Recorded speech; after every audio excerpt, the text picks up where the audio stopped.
What is going on, everybody, and welcome to the first Friday edition of the Stochastic NHL Strategy Show.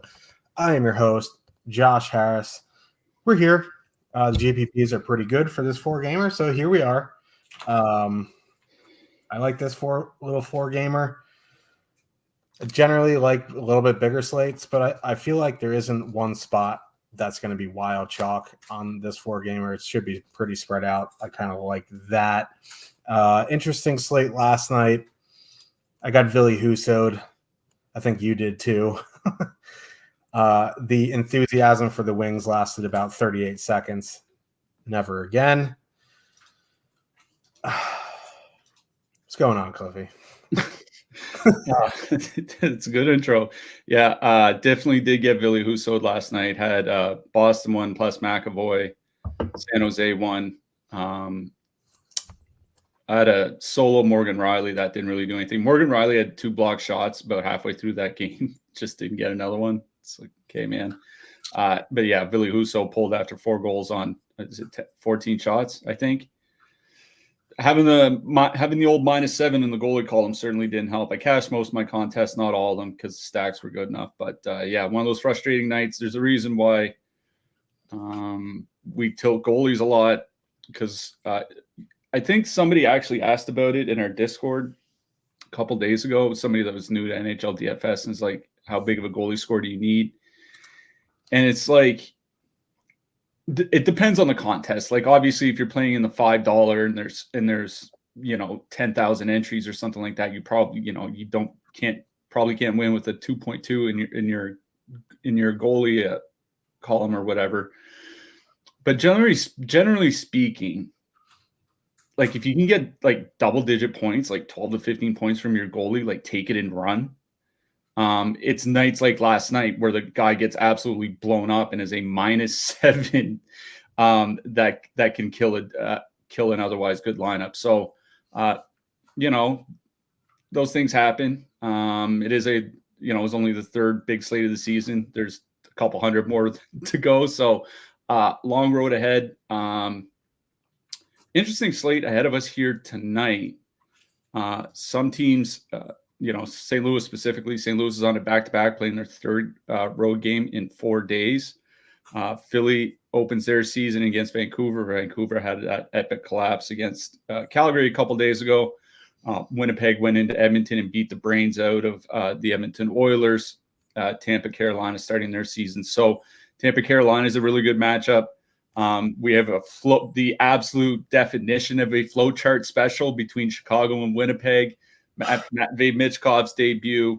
And then I guess St. Louis and Vegas at the end of the night. Pretty good slate. I'm kind of excited. What do you think? Yeah, this is the flow chartiest of the flow chart.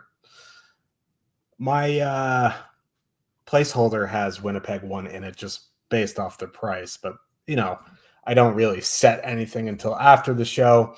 I just put in what I like in case, I take like a 6-hour nap after the show. It's happened. So I've auto-drafted Bo Horvat in the 6th round of my best pucks while on stream. So, I prepare with a dummy lineup because stranger things have happened to me. I see Tyler Tennell in the chat. He submitted his goalie picks late last night. He's lucky I didn't ban him from the chat. But here he is again. His goalies did not perform well. He had Mackenzie Blackwood and Connor Ingram, if I remember correctly. He is the most valuable 3rd person of our team. You just fade his goalies and you print. It's like you get better ROI than crypto when it's pumping by fading his picks. Soderblom season? Yeah, maybe. I mean, it could be. Stranger things have happened. Let's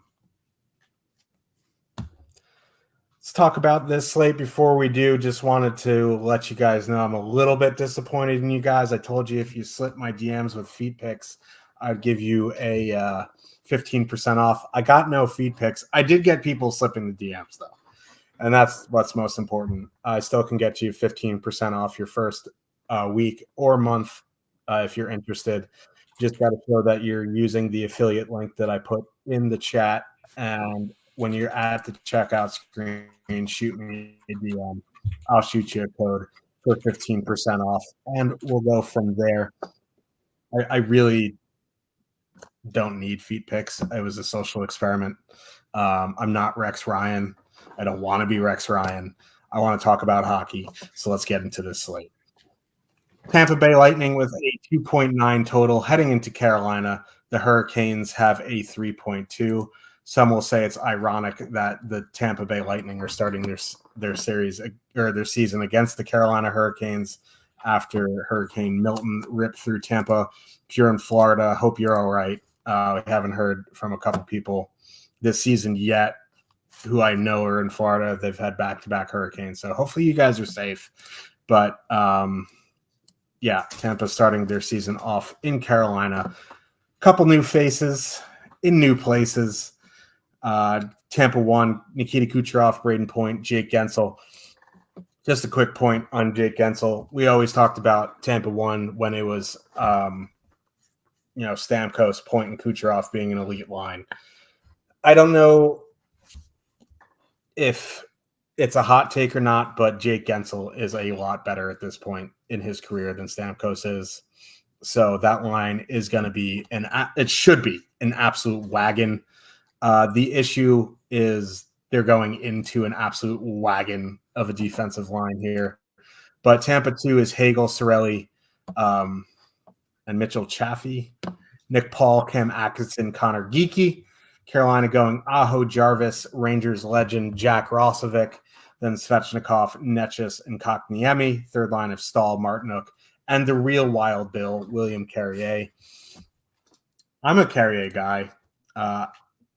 He just never could get off the fourth line in Vegas for whatever reason. I think this is a decent landing spot for him because we've talked about it last year, Cliffy in particular, how he liked Jarvis on the Stahl line. Like Stahl was a great center for Jarvis. It's kind of similar. Like I kind of regard William Carrier as a discount Seth Jarvis. So I think that is a good spot for him.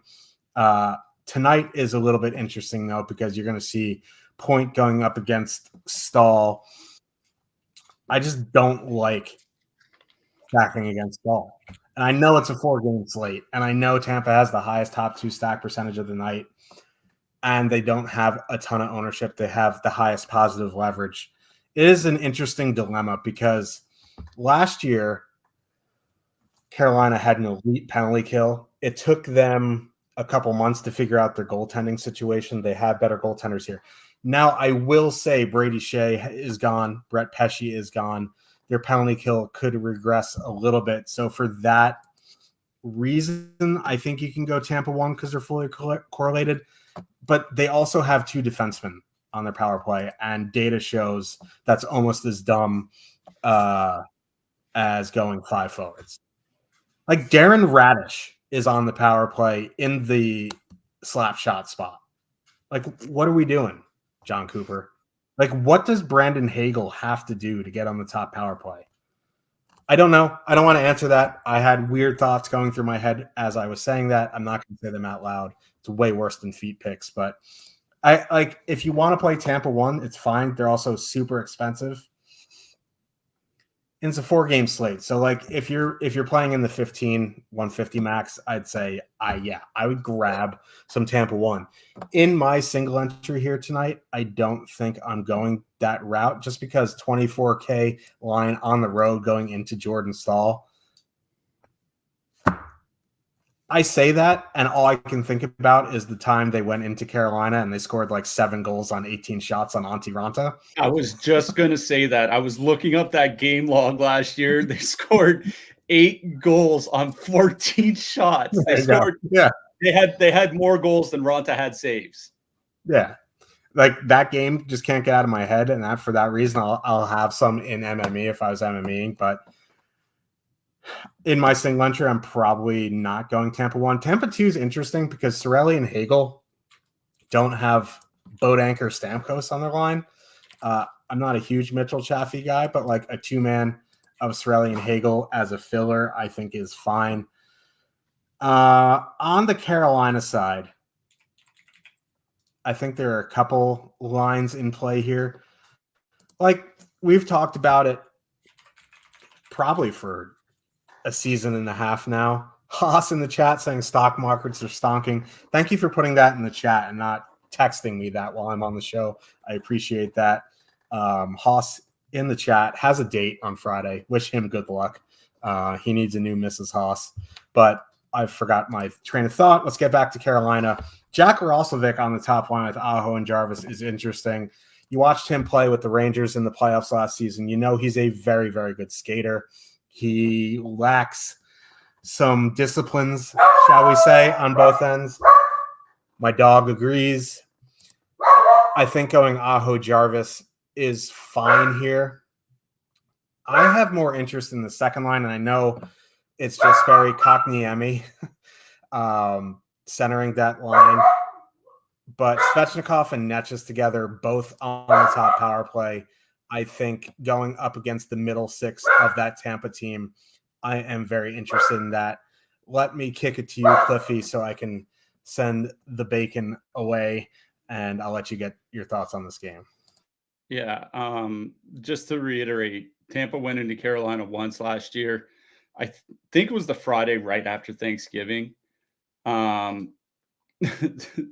The top line had Nikita Kucherov had 2 goals, 4 assists. Braden Point had 3 goals, 2 assists, hat trick with 5 points. Brandon Hagel had a goal and 2 assists. They beat the brakes off them. And they were matched up against Jordan Staal for most of the game. That was Antti Raanta, though. Like, Antti Raanta 11 months ago, 10 months ago, was a regular starter in the NHL. Antti Raanta now is in Europe because no team would sign him. Like, he was just not the goalie that he was anymore. I think it's pretty illustrative that Carolina held him to 14 shots in that game. Either way, should make one small note. They did have some interesting line combinations at morning skate today. They had Nick Paul up to the second line with Cirelli and Hagel. Esamont and Sheary were kind of rotating in on the third line with Geeky and Cam Atkinson. It seems like it was more just to try to get Esamont up to speed rather than him actually going to be playing. So I suspect it'll be Connor Sheary on the third line. So Nick Paul might be up to the second line. The thing with the Darren Radish on the power play, it's like, how long does it actually last? And it's curious that they're doing it.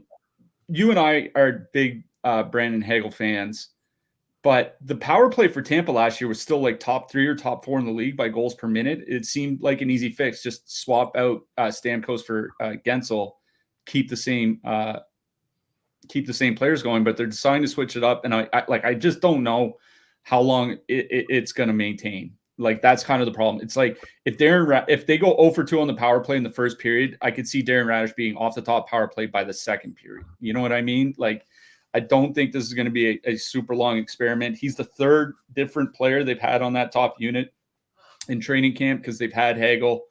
They had Paul at a couple different times, I think. So I'm not sure about that. Either way, I don't hate the idea of using Tampa 1. Like, it is a bad matchup. Don't get me wrong. Like, it is tough going up against Jordan Staal. The goaltending should be better.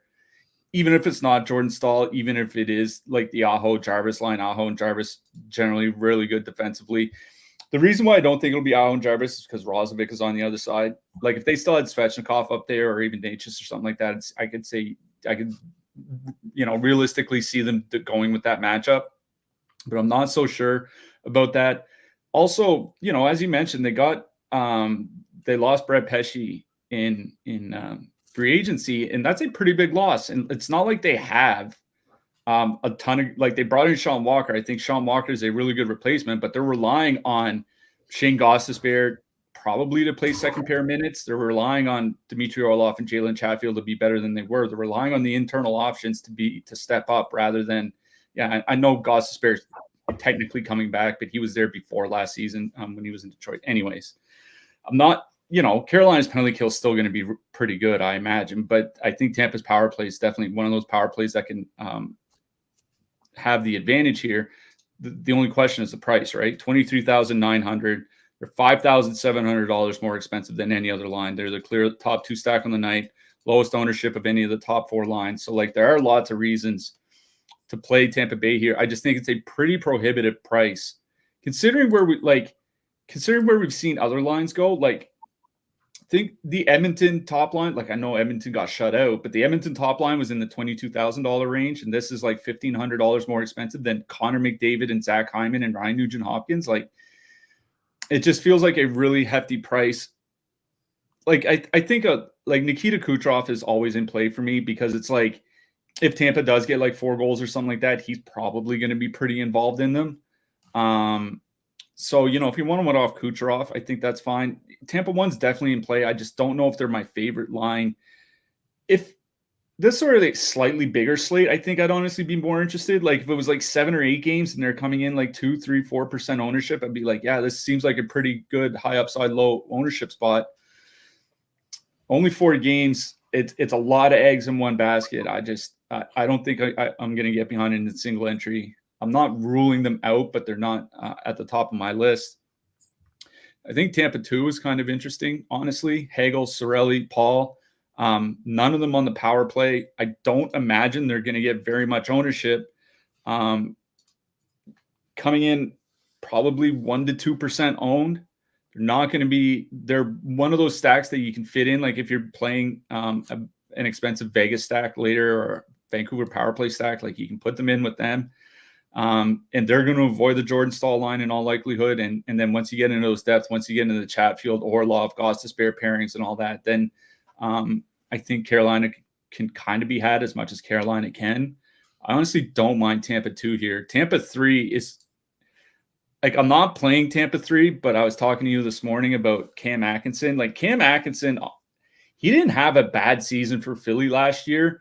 It seemed like the shooting percentage luck dried up. Now, the problem with that is like that shooting percentages dry up as a player ages. It's kind of like one of the hallmarks of a player getting older. And Cam Atkinson is 35 years old. He missed the entire 22-23 season. So how much he has actually left in the tank is a good question. But if he can repeat some of his underlying numbers from last year, this year, I think he'll be a lot better. I just don't think you need to get that cheap on this slate, literally, unless you're stacking them with the Tampa Bay own top line. So I'm kind of interested in Tampa 2 as a filler. Tampa 1 is definitely in play, but I don't think I'm super high on the Lightning here tonight. On the Carolina side, Kotkaniemi, Necas, and Svechnikov, it's like this is I'm trying to think off the top of my head. Is this like the 4th year of them trying to make Kotkaniemi work in Carolina? It is the 4th year. 3 years that hasn't worked yet. Now, it seems like Kotkaniemi's been in the league forever, and he kind of has, but he's only 24 years old, so maybe he does have a little bit of a turnaround.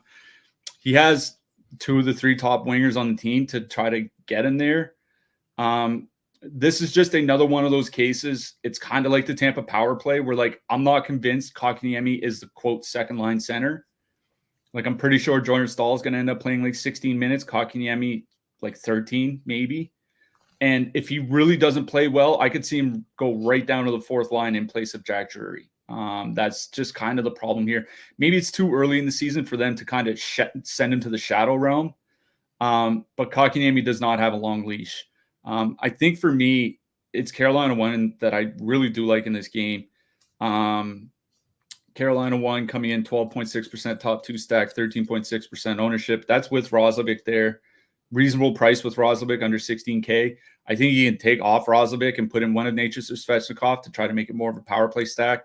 I'm not really concerned about the Tampa penalty kill this season. Like, it wasn't bad last year, but it wasn't something like, to completely avoid, I don't think. They had a really, really high PK save percentage that are, and talked on yesterday's show how those things can be tough to repeat.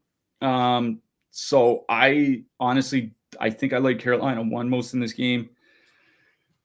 Carolina 2 is playable. They're just coming in with a lot of ownership. 15.3%, 8.6% top 2 stack. I think that's a little bit too high. So I think it's Carolina 1 for me in this game that I really do like best. Tampa 1 is certainly in play, but I think the way I'm kind of building my lineup here tonight, I'm a little more interested in Tampa 2 as a filler. Concur. Chicago Blackhawks with a 2.4 total heading into Winnipeg. Los Jets de Norte have a 3.5 total. This is the home opener for Winnipeg. This is the flowchartiest flowchart to ever flowchart. If you're unfamiliar with the flowchart says fade Winnipeg in a smash spot and play Winnipeg in an awful spot. This is a great spot. Bacon agrees. So they're going back with their lines of Connor, Scheifele, Velarde. The beat writers have listed Lowry, Niederreiter, Appleton as the second line, and then Ehlers, Perfidi, Nemestikov. Chicago going with Bedard, Teravainen, Foligno, which is fully correlated. Help me. And then Kurashev, Hall, Bertuzzi.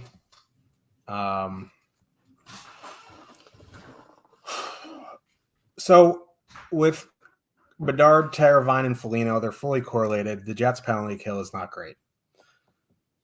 They are going to see a fair bit of the Lowry, Niederreiter, Appleton line, which is their best defensive line. They're still, they're good, but they're not like, oh shit, we can't stack against them because it's Jordan Stahl. You know what I mean? So I guess they're in play for me in single entry. They're more in play for me. Chicago 1 I'm talking about. They're more in play for me. The more lineups I'm making, 5, 10, 20, 150. The more lineups I'm making, the more apt I'm going to get to some Chicago 1 here. Bedard 1 off, always in play, especially when they're not getting a ton of ownership. Every time I rag on Foligno, he parks his big ass in front of the net and pops 2 goals. So I'm going to keep my mouth shut. So I think Chicago 1's in play. Chicago 2 is interesting from the standpoint that they're going to see some Connor, Scheifele, Velarde, and that line is absolute ass defensively. I don't particularly love Kurashev as a center, but they're coming in at 1.1% projected ownership. And if you are spending up for Tampa, that's a line that does fit with them. It does feel a little bit silly stacking Chicago without Bedard, but you do get Hall and Bertuzzi, or you get Bertuzzi on the power play. I think Hall's on the second unit, but you get 2 guys who can score. I guess Kurashev can score too, but as a center, I don't know. He might be concentrating on other responsibilities. So I'm like half in on Chicago 1 in single entry.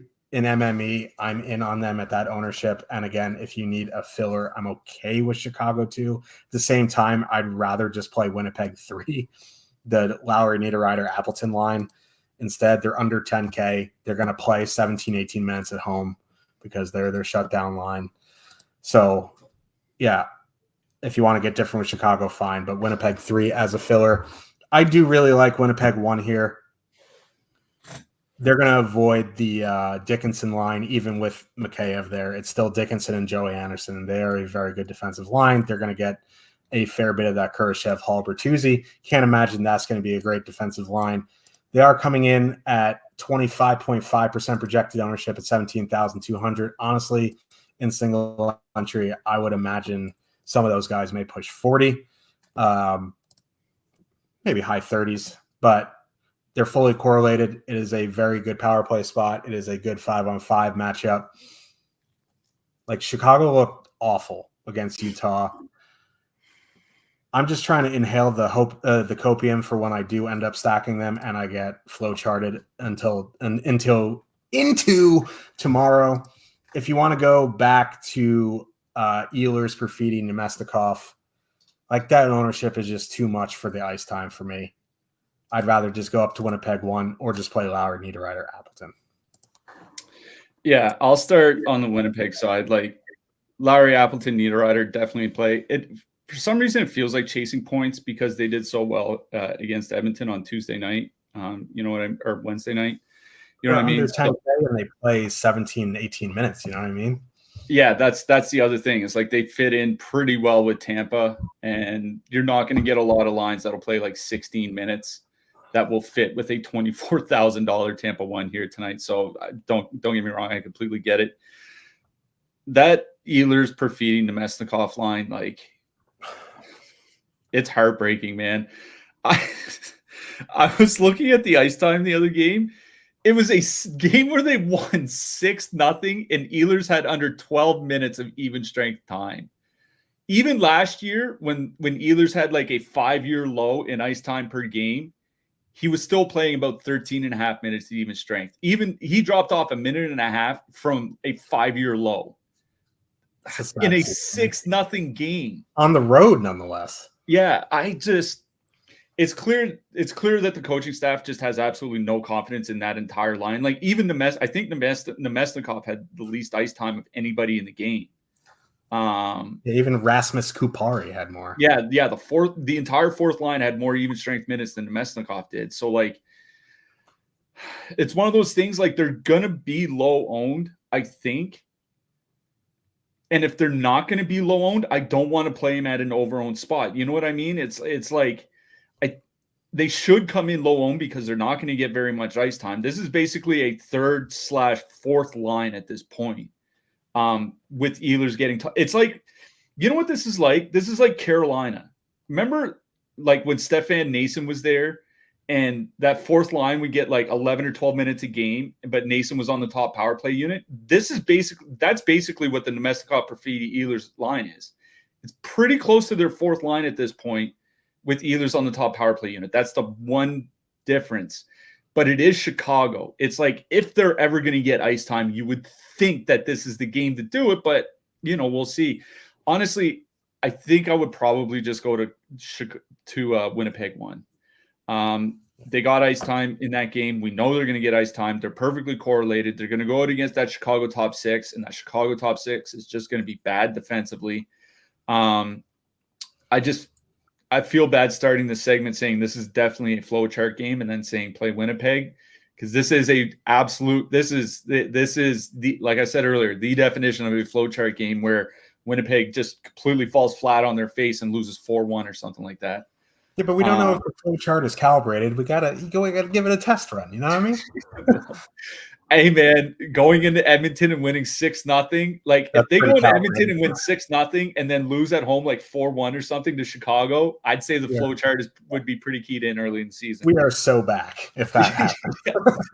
It's either it's both simultaneously we are so back and it's so over at the same time. But yeah, obviously it's a tremendous matchup for Winnipeg 1, but like Josh said, in some single entry contests, they're going to be over 30%. So you just have to decide if that's too much ownership, considering there are, I think, some definitely other playable spots on this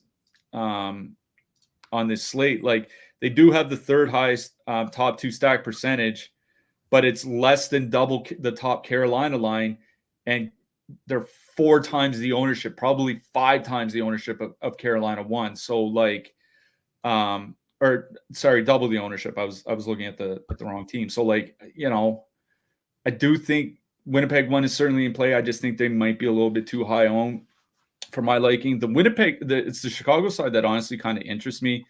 That Lowry line, like they're good defensively, like you said, but they're not super elite. Like you're not facing Jordan Staal. You're not facing 2016 Patrice Bergeron or something like that. So they can be had. Like Chicago, the Chicago top line last year with Nick Foligno, like, you and I laugh about it, but they were at least league average by goals per minute at 5-on-5. And the top power play unit with Nick Foligno was about league average for a top power play unit. So that's not that bad, all things considered, considering how bad this team is. And the fact that they're coming in with positive leverage, they're priced at a point where you can play them with anybody but Tampa 1. I honestly don't mind Chicago here. Like, I really don't. That if you don't want to full stack them, like maybe take Foligno off or something like that. But the Winnipeg penalty kill is not something that I'm necessarily worried about. Like the Winnipeg PK was about as bad as Arizona/Utah's was last year, and that's something that we always picked on. So I think I like Chicago 1 here. Chicago 2 is playable as a filler. But honestly, I'll take the perfectly correlated line against a penalty kill that might not actually be that good. So both top lines definitely in play. I think Winnipeg 3 is in play if you want to use them with Tampa, and that's about it for me from this game. Yeah. Like, I get it on Chicago one. That's just like, what year is it that we're clicking in Nick Foligno on a top line? You know what I mean? I mean, he did get traded for a first-round pick to the Leafs a few years ago. So, I mean, he had 17 goals last year. It's not nothing. yeah. I mean, listen, he is one of those guys who'll just park himself in front of the net and do his work. So you got to respect those I mean, I just want to be clear here. Like, I'm not saying like Chicago is some like diamond in the rough here that I can't wait to run out and play. I like Carolina 1 way better than I like Chicago 1, especially considering they're virtually the same price. Like I'll just choke double the ownership. I do really way prefer Carolina. I just think Chicago's probably going to get overlooked tonight, and I think they're definitely worth at least considering. Especially if the flow chart is firing on all cylinders. They're a very good play. Philadelphia Mitchkoffs, I don't even know how to pronounce it yet. I'll get there. With a 2.9 total. Heading into Vancouver, the Fighting Lankinens have a 3.5 total. What is happening right now? Kevin Lankinen in net for the Canucks. I'm a Lankinen guy. It can't be any worse than Chivas or however you pronounce it. He was a serviceable backup for Nashville, and he was pretty good. He was a starter for some time in Chicago. I like him, not as much as I liked Connor Ingram when he was with Nashville, but he's better than the goalie who started the other night. Now, I'm not even going to attempt his name now. Matvei Michkov, NHL debut. He is 3K on DraftKings, and there are some players like a Celebrini, like Connor Bedard, like Austin Matthews, that just have so much hype around them that you just kind of like, yeah, I want to play this shiny new toy. I played Macklin Celebrini last night. He looked great, honestly. For an 18-year-old kid, that was a ridiculous performance. Austin Matthews, his first game in the NHL, 4 goals at 5,400 nonetheless. Matvei Michkov is 3K. He's playing on a line with Sean Couturier and Travis Konechny. Whether that sticks throughout the game, I don't know. At worst, he'll be with Frost and Tippett at some point, but like that's a fully correlated line. The issue is, right, and we touched on this with Moods on our Best Puck podcast over the summer. He was saying that Michkov did most of his damage on 5-on-5 and actually didn't do too much damage on the power play. So you don't really know how much that's going to improve the Flyers' power play. That being said, there is so much room for improvement that even like one peg up is so much better. And you saw Vancouver blow. It's like, man, it literally cannot get worse. The Flyers have had the worst power play in the NHL in 2 out of the last 3 seasons. They cannot possibly get worse. Yeah, it's been so bad. But that line is fully correlated. Again, another issue that I have with them here tonight, it's a similar issue that I have with Tampa 1, is they're going up against an elite defensive line. Like JT Miller, Brock Besser, they are excellent defensively. They go out a bunch with Hronik and Hughes. The differences between Tampa 1 and Philly 1 is about 10K difference in price. They're only 13,400, and Vancouver has issues in net. It's not Demko. Like, I like Lankinen, but he's not Demko. So I'm okay with Matvei Michkov, Konechny, Couturier here at 8.9% projected ownership. If you want to go to that second line, Frost, Tippett, Forrester, because they're going to avoid the Miller-Besser line and the top defensive pair, I think that's okay. Like, the Flyers having a 2.9 rope total is the highest on the night. They're tied with Tampa. All the home teams have totals in the 3s, but like Chicago has a 2.4, the Blues have a 2.6, Tampa has a 2.9. So, you know, they're not expensive. They have a total. They're expecting goals. I do like the Flyers here tonight. I personally like the top line better, even in the matchup. I want to see Michkov and like 3K. What do you really need from Matvei Michkov tonight? You know what I mean? An assist, 2 shots, a block. You're home. So I'm good with the Flyers top line here. On the Vancouver side, it's a bit more interesting because the Pettersson DeBrusk Sprong line is coming in with the highest ownership of the night projected.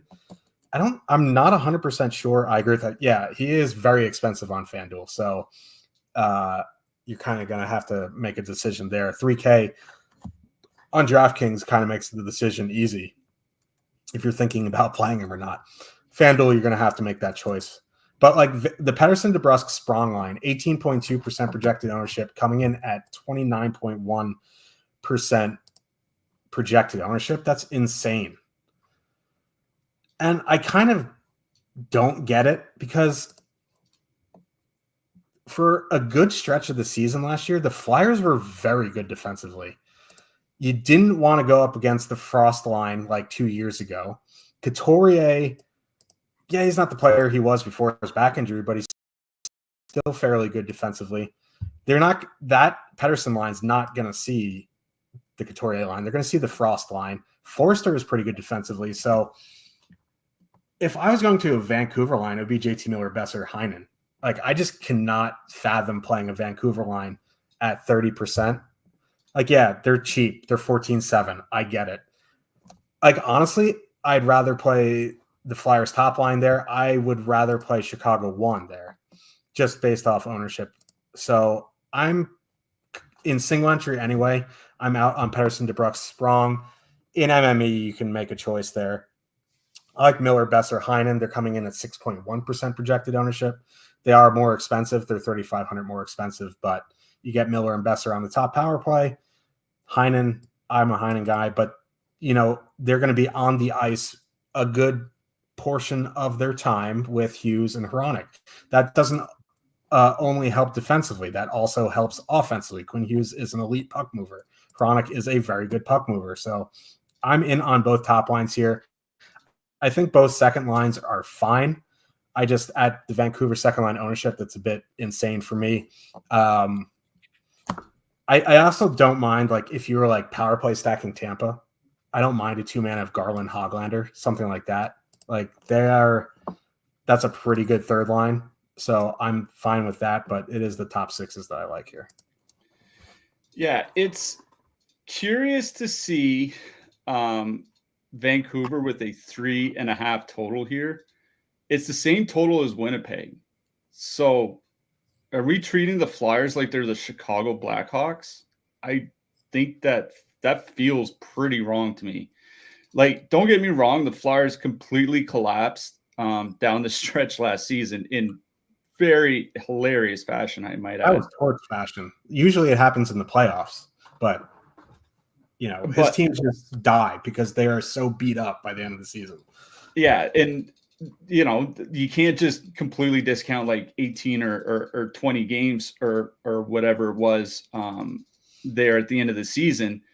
But I can't really put Chicago and Philadelphia in the same bin defensively, like as far as 3.5 goals against at 5-on-5 goes. That just feels incredibly wrong to me. Like, I'm going to be honest, like, I'm not going to say it's an easy fade.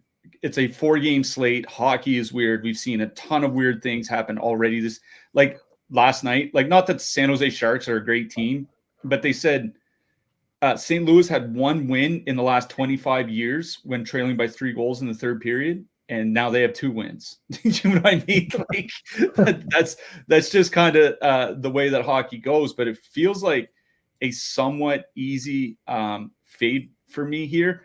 Like, a big problem for Philly down the stretch last year was injuries, right?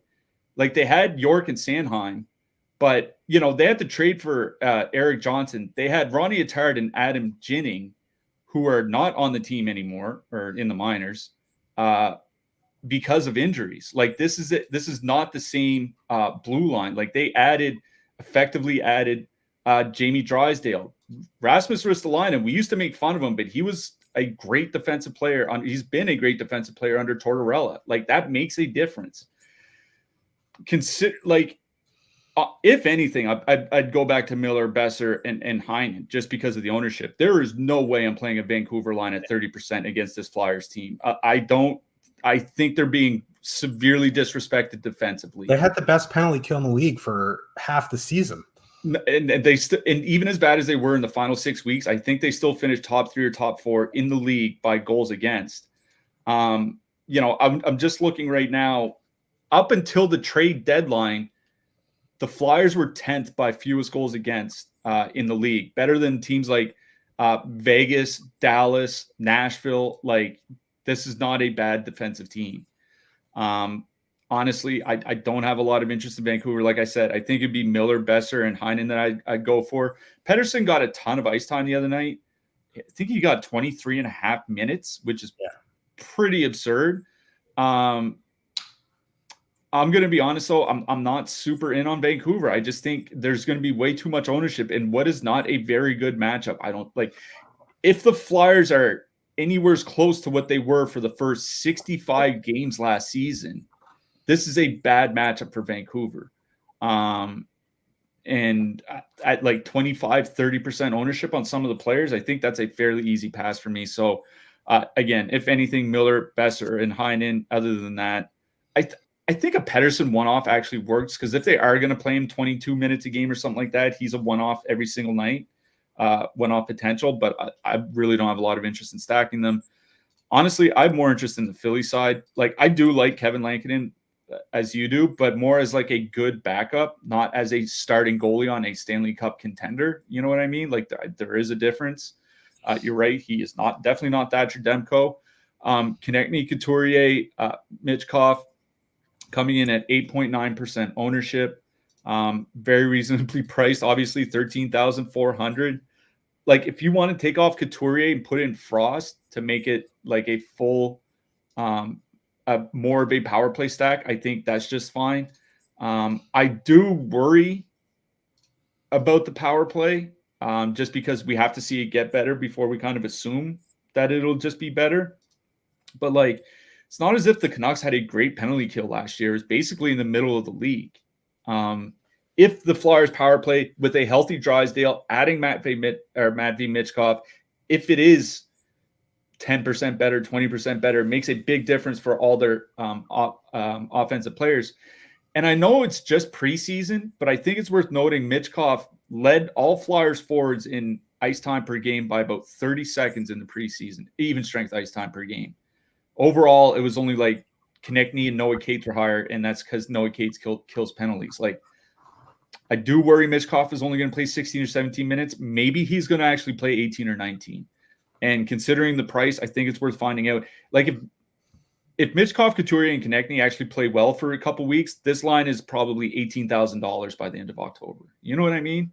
I really do like Philly 1. Again, if you want to take out Couturier, put in Frost, make it more of a power play stack, I think that's the way to go. Brink, Farabee, and Luchenko is kind of interesting to me on the third line, only in the situations where you're playing Tampa 1. Luchenko, he is a Tortorella guy. Like, he is hard on the forecheck. He's physical without being like a face puncher physical. Like, he knows how to separate players from the puck and create plays for his line mates and stuff like that. Bobby Brink, I think, had an underrated season last year. Like, Joel Farabee, he's typically one of the top 50 even strength producers on a per minute basis season after season. So I think Philly 3 is definitely in play if you're playing Tampa 1. But it's Philly 1. I honestly, considering the ownership and everything, I think it's Philly 1 I like best in this game. Yeah, like 29% projected ownership on Vegas, on the Pettersson line. Like, at that ownership, I'm just going to go play Vegas 1, which we are going to talk about. Wow, I get paid the big bucks for those transitions. St. Louis Blues with a 2.6 total heading into Vegas. The Golden Knights have a 3.4 total. Looks like Vegas is running back Eichelstone, Barbashev, Hertl, Dorofeyev, Holtz, and then Victor Olofsson, Roy Brisson. Blues going Thomas, Neighbors, Holloway, Kyrou, Buchnevich, Texier, Shen, Mattia, Joseph, Kasperi, Kapanen. Blues. Can I cut you off real quick? Just Flyers are having morning skate right now, and Sean Couturier is not on the ice, and Noah Cates is centering Konechny and Michkov. Seems like a placeholder. It does to me too, but this is still Tortorella, man. obviously check Twitter. We'll put something in the Discord for subscribers because could just easily be a placeholder, but that does make a difference. Yeah. Say with me, Pavel Buchnevich does not need to be playing center. Then who's going to play center for the Blues, Haas? Like, you can't have Shen being your 2C. You can't. He sucks. St. Louis played last night. They beat the Sharks 65 in overtime with Joel Hofer in net. You can't have Dvorsky being maybe eventually, but not. You need him in the bottom six if you're going to play center just to shelter him a little bit, but he's still in the minors right now. I think he's going to come up soon and maybe be a winger on that line, but not at the center. The Blues won last night, 6-5 overtime. They had Joel Hofer in net. It's going to be Bennington tonight. Man, Eichel, Stone, Barbashev looked good the other night. This is still a very good matchup. I know a lot of people put Victor Olofsson. They left Barbashev off and had Olofsson there just because, in practice that's what they were running and they didn't swap. I still think that's a fine play, leaving Barbashev off and putting Olofsson on for power play stack. Now, the Blues don't take a ton of penalties, but when they do, they have trouble killing them. So I think a power play stack is fine. Now, Barbashev did have a 4-point night the other night. Will he do that again? You can't rely on Barbashev to have a 4-point night every night out, but that, Eichel and Stone look very good. Barbashev is not some guy that you just leave off just for the sake of leaving off. I think if you do leave him off, you put in Victor Olofsson, you put in a Shea Theodore, something like that. You want to play Hurdle, Dorofeyev, Holtz, that's fine. They're a fine filler. The ownership is a bit worrisome to me. The Blues, a bit interesting because it is a back-to-back on the road. It is very early in the season. They just put up a 6th spot, but as much fun as the Sharks are, they aren't a very good team. They aren't very good defensively. Vegas is a perennial cup contender. At the ownership, I'm fine going back to Thomas, Neighbors, Holloway. I'm fine going back to Kyrou, Buchnevich, Texier, just from a price and ownership standpoint. But in single entry, should just a couple note about the lineups. Texier, he's probably going to be scratched for an injury. Bolduc is probably going to play on that second line. Oh, that's right. He got hurt. Yeah. And then Braden Shen, I think, jumped up to the top line after the first period yesterday. So it was Shen, Neighbors, and Thomas for most of the game. Now, whether that's going to hold, we won't know until warm-up. It's just kind of hard to – there's no skate for them because, it's back-to-back. So, so you play your pairs, right, if you're worried about it. Because it's the late game, you play your pairs. You play Thomas and Neighbors. You could play Kyrou and Buchnevich. Just from an ownership and price standpoint, I think it's fine. But this is a Vegas game for me. Yeah, I agree on Vegas. I agree. I would rather play Vegas here tonight than Vancouver. Let's put it that way. Eichel, Stone, Barbashev. That line doesn't have a huge sample, but the last 3 years, about 200 minutes together. 13 high danger shots for, 8.8 against per 60 minutes, 5.1 goals per 60, shooting 16%. It's obviously way too high, but I do think this is a line that could probably shoot like 11% or something like that. So, there'd still be 50% higher than the league average by goal scoring. Eichel and Stone both played over 20 minutes in that game. That's pretty important to get that much ice time, especially for Stone, who usually doesn't put up a lot of volume shots. It just gives him that much more opportunity. Let's be real here about St. Louis. Seattle, other than those 5 minutes where they allowed the 3 goals against, Seattle ran that game from start to finish, even though they lost. St. Louis yesterday, they outplayed San Jose for most of it, but San Jose was hanging in for a good chunk of the game, especially during the second period.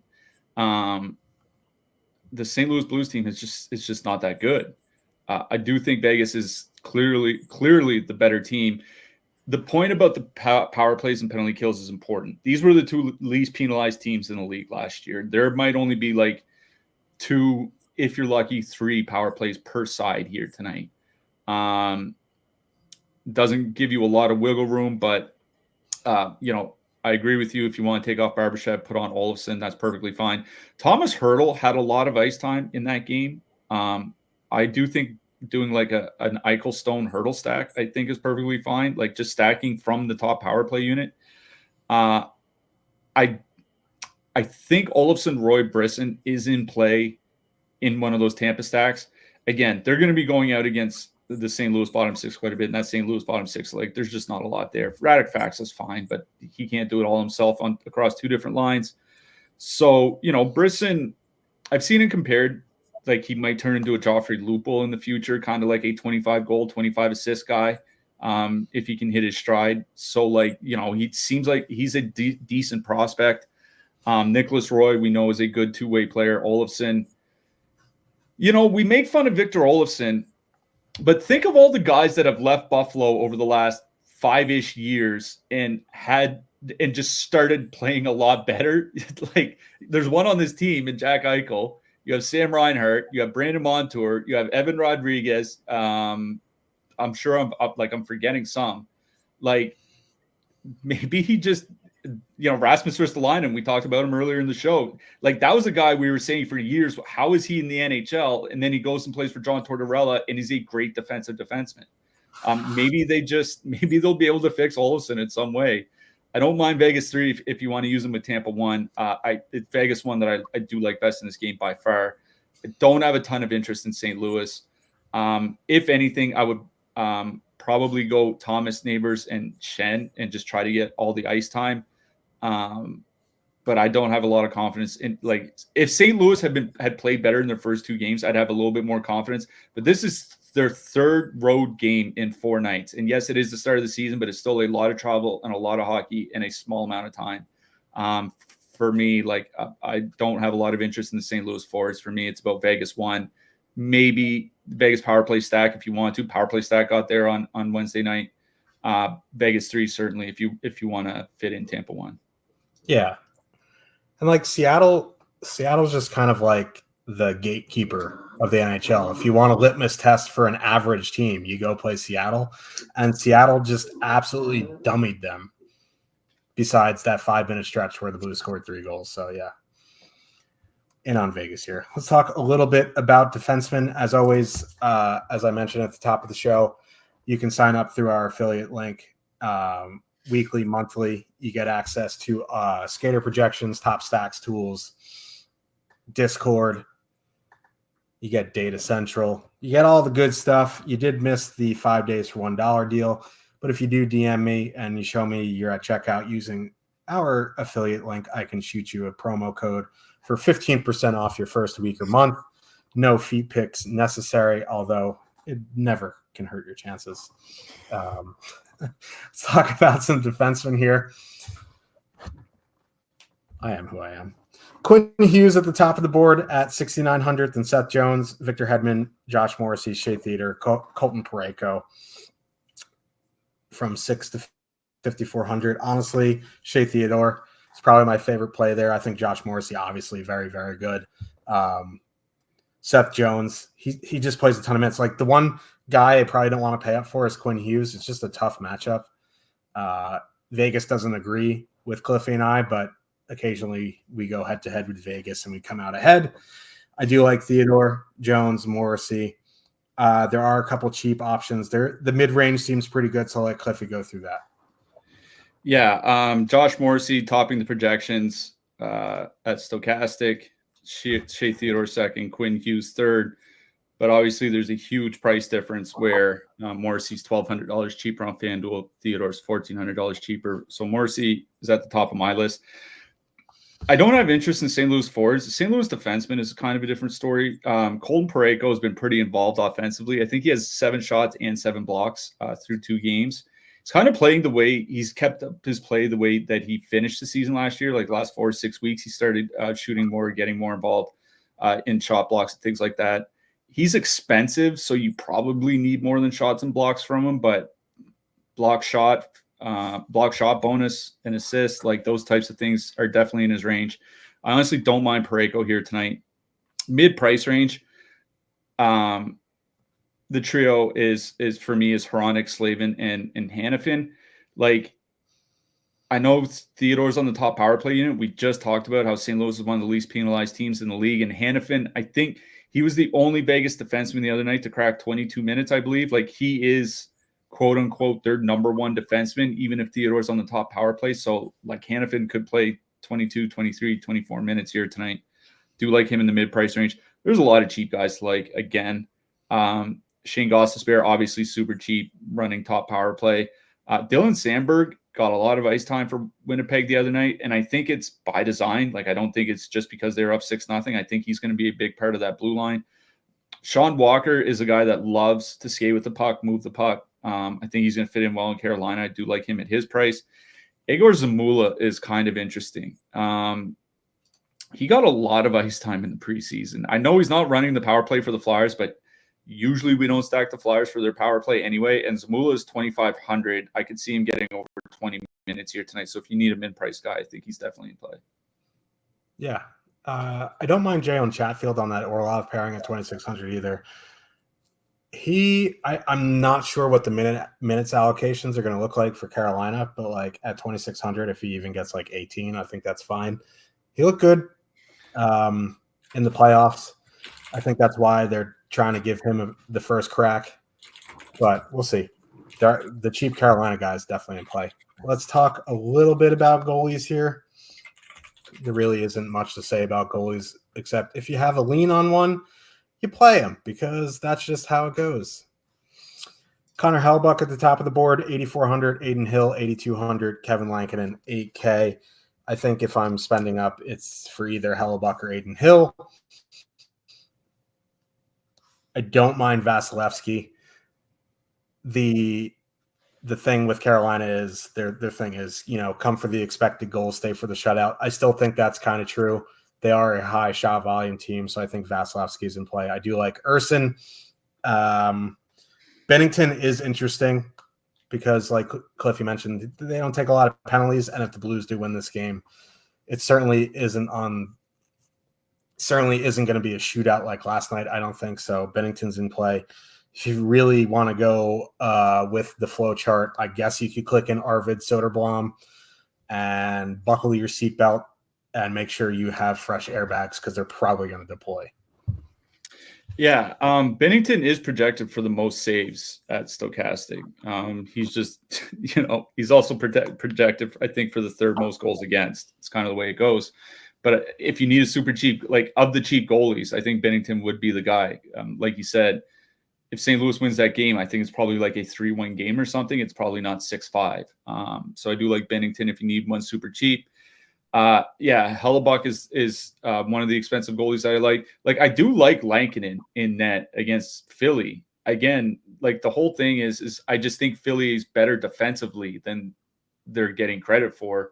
That doesn't have a whole lot. It has not a lot to do with their offense. And I think, until we see their power play get better, it might not be a bad idea to assume that they still won't be very good on the power play. And if the Canucks don't give up power play goals, they can probably hold them off at 5-on-5. So Hellebuyck at the top, but I think Lankinen is playable. Bennington if you need a cheap one. Mm-hmm. We will be back tomorrow, 2:00 Eastern, I believe. If we're not, we'll send out a tweet, but we will be here on Saturday for a nice slate. Who are you looking for your hat trick pick? Just going to the Flyers. I'm going with Owen Grip It, Rip It, and Tip It. Nice. Maybe I should. I don't know what to do because, I do. Yeah, I do. Go Mark Stone. I like it. I think he just got to stay healthy, and he's going to have a bounce-back season. Yeah, I'm sure he'll go on long-term IR so they can go trade for 76 guys and come back on the first day of the playoffs. Like Leafs fans think happens every year. He got a lacerated spleen. Let's relax. Like we said, we'll be back tomorrow. As always, you can sign up through our affiliate link. Thank you for the support. Mucho gente in the chat. Getting a little testy today, but, that's what we like to see. We'll see you guys tomorrow. Good luck, everybody. Good luck, everyone.